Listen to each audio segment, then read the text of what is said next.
안녕하세요. 실전 투자자 라상입니다. 개별 주식 투자가 어려워지면서 많은 사람들이 지수 ETF에 투자하거나 아니면 액티브 ETF에 투자하는 경우가 더 많아지는 것 같습니다.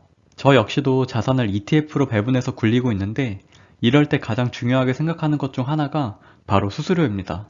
이 대표적으로 수수료가 낮은 자산운용사가 뱅가드이고 워렌 버핏도 이 뱅가드를 통해서 투자하는 것을 추천했는데 올 3월부로 뱅가드의 몇 가지 펀드와 ETF에 대해서 수수료를 인하해서 그 내용에 대해서 공유하려고 합니다.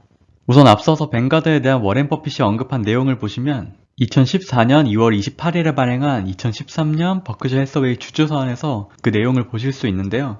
이런 식으로 본인의 아내에게 나중에 자산을 전달해달라고 하고 있고 본인이 남긴 돈을 나중에 굴리려면 10%는 단기 국채, 나머지 90%는 S&P 500 지수를 투자하라고 하고 있습니다. 특히 수수료가 낮은 뱅가드 ETF를 추천하는데 이 장기적으로 그렇게 투자하게 된다면 꽤 좋은 수익률이 나올 것으로 이야기하고 있습니다. 그렇게 워렌 버핏이 콕 집어서 추천한 뱅가드의 운용 정책에 대해서 보면은 제가 생각하기에는 뱅가드는 사명감을 가지고 수수료를 인하하고 있는 것 같습니다. 보시는 내용은 뱅가드 홈페이지에서 가져온 내용으로 뱅가드의 임무를 산업, 이 자산운용 산업의 수수료 구조를 변경시키는 것이라고 합니다. 단순하게 수수료를 낮춰서 고객을 더 확보하는 것보다는 이 전반적으로 수수료를 낮춰서 그 비용을 고객들에게 환원하는 것이 필요하다고 합니다. 또 다른 자료에서는 본인들의 경쟁력을 이 장기간 체득한 운영 경험, 그리고 낮은 수수료라고 하는데 그만큼 낮은 수수료만큼은 자신 있어 보입니다. 그리고 또 하나의 비전을 제시했는데 2025년까지 수수료를 낮춰서 이 추가적으로 1빌리언 달러를 주주들에게 환원하는 것을 목표라고 합니다. 1빌리언 달러면 하나로 1조 원인데 그만큼의 수익을 포기하는 것인데 정말로 수수료 인하로 고객들에게 환원하는 것에 진심인 것 같습니다. 뱅가드의 기간별 세분화된 정책을 보시면 수수료 인하 정책은 2019년부터 본격적으로 실행되었는데요.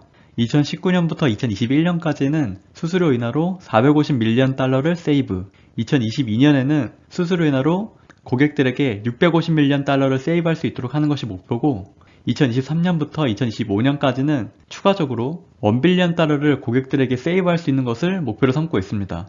2025년까지는 지금보다 조금 더 수수료 인하가 될 여지가 있어서 이 확대 적용을 기대해 볼 만합니다. 이렇게 낮은 수수료가 중요한 이유는 투자 성공 확률을 증가시키기 위함인데요. 뱅가드에서도 언급하고 있는데 이 공격적으로 수수료가 낮아져야 그만큼 고객들에게 돌아갈 수 있는 수익금이 많아질 수 있다고 하고 뱅가드는 자산운용 산업 평균과 비교해서도 83%나 낮은 수수료를 받고 있다고 합니다. 실제로 제가 초기 1000달러를 가지고 연평균 10%의 수익률을 얻는다고 했을 때 수수료 0.1%와 0.5%를 비교해 봤는데 그래프에서 빨간색을 나타내는 것이 수수료를 0.1%를 냈을 때, 파란색이 수수료를 0.5%를 냈을 때입니다. 수수료를 0.1%를 냈을 때가 20년 후에 6,011달러, 수수료 0.5%를 냈을 때가 20년 후에 5,608달러로 총 수익금 기준으로 10%에 가까운 차이가 나는 것을 알 수 있는데요. 더 큰 비용을 투자하면 그만큼 차이가 더 커지게 되니 장기 투자를 해서 자산을 굴리시는 분이라면 낮은 수수료는 필수라고 생각합니다. 그 다음은 실제 수수료가 인하가 된 ETF를 본격적으로 살펴보도록 하겠습니다. 뱅가드에서 수수료 인하를 한 상품은 ETF뿐만 아니라 펀드까지 있습니다. 수수료가 인하된 24개의 상품 중에서 펀드가 14개, ETF가 10개로 한국에서 펀드 투자를 하시는 분들은 거의 극소수이기 때문에 이 10개의 ETF에 대해서만 말씀드리도록 하겠습니다. 우선 첫 번째는 VYMI로 미국을 제외한 선진국에 투자하는 ETF이고 고배당을 목적으로 하는 ETF입니다. 넘버 1이라고 적힌 부분을 보시면 되는데요.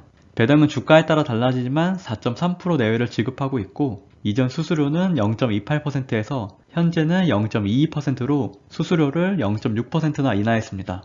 아래 해당 ETF에 대해서 상위 3개 종목에 대해 기입해 뒀는데 VYMI ETF는 미국 제외 선진국에 투자하는 상품인 만큼 네슬레, 도요타, 로슈 등의 기업들이 포함되어 있습니다. 그 다음은 VWOB ETF로 신흥국 국채에 투자하는 ETF인데 이전 수수료가 0.25%에서 0.2%로 수수료를 0.05% 인하했고 주요 국채 국가로는 멕시코, 카타르, 러시아입니다. 이런 신흥국 채권들이 배당금처럼 주는 고정 수익은 많이 주는데 리스크는 선진국 채권보다 높으니 잘 고려해 보셔야 합니다.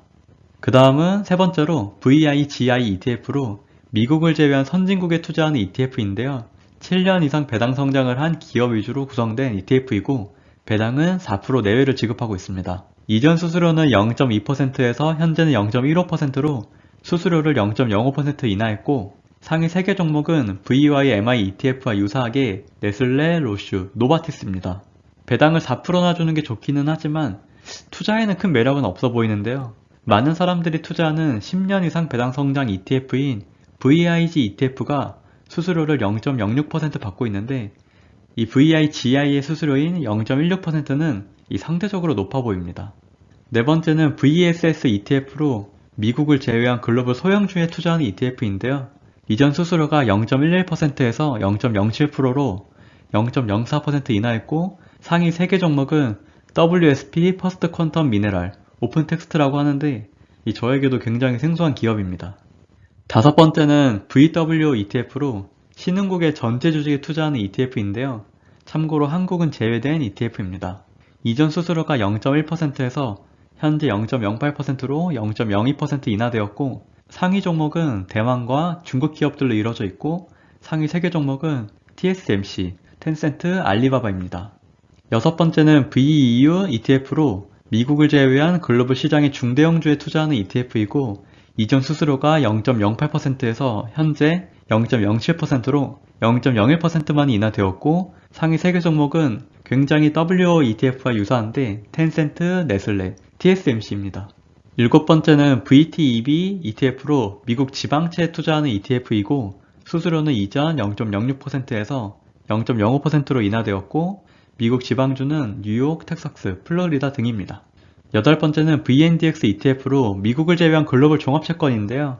수수료는 0.08%에서 0.07%로 0.01% 인하했고 상위 3개 종목은 프랑스 중기채, 프랑스 단기채, 스페인 단기채이고 각 항목당 모두 1% 미만으로 다양한 채권으로 구성되어 있습니다.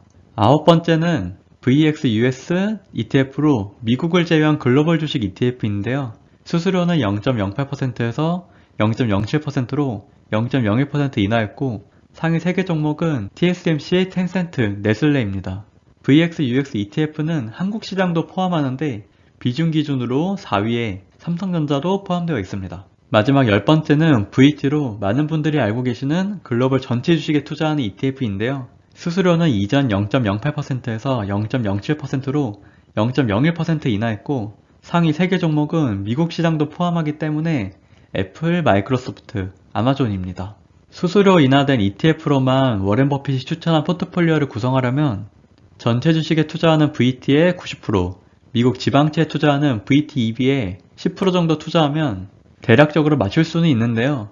이 채권이 국채가 아닌 지방채인 만큼 다른 단기 국채를 사용하는 게 더 구현하는데 적합하지 않나 생각합니다. 개인적으로 이번 ETF 중에서는 VT가 많은 사람들이 투자하기도 하고 0.06%의 수수료가 매력적이어서 자산 배분에 괜찮다고 생각을 하는데요. 그래도 VT 외에는 그렇게 많은 사람들이 투자하고 있는 ETF도 없고 인하 수준도 드라마틱하지 않아서 2025년까지 인하될 ETF에 많은 투자자들이 투자하는 상품이 좀 포함되었으면 합니다. 개인적으로는 미국 주식으로만 이뤄진 VTI나 S&P 500 지수를 추종하는 VO의 수수료도 조금 더 인하해줬으면 합니다.